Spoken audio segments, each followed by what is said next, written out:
কেউ আপনাকে একটা বস্তু কেনার জন্য উকিল বানালো বা দায়িত্ব দিল যে আমার জন্য জিনিসটা তুমি কিনে নিয়ে আসো। আপনি মার্কেটে গেলেন কিনতে, সুন্দরভাবে কিনলেন। ধরুন একটা মোবাইল আপনাকে কিনতে পাঠালো, আপনি মোবাইলটা কিনলেন এবং সুন্দরভাবে প্যাকেটিং করার পরে আপনি নিয়ে আসতে লাগলেন।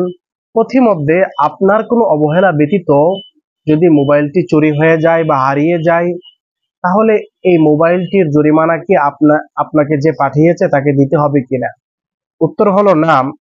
যদি আপনার কোনো অবহেলা না থাকে হারানোর ক্ষেত্রে, এবং আপনার পূর্ণ সজাগ দৃষ্টি ছিল, তারপরেও এটা হারিয়ে গিয়েছে বা চুরি হয়ে গিয়েছে, অথবা ডাকাতির কবলে পড়েছিলেন, এখানে ডাকাতের হাত থেকে এটা বাঁচানো সম্ভব ছিল না আপনার, এমন যদি হয়, তাহলে এটা আপনার হাতে আমানত ছিল। আর আমানতের মাল যদি কোনো ধরনের অবহেলা ব্যতীত ধ্বংস হয়ে যায়, তাহলে আর কোনো জরিমানা দেওয়া লাগে না, আপনাকে কোনো জরিমানা দিতে হবে না।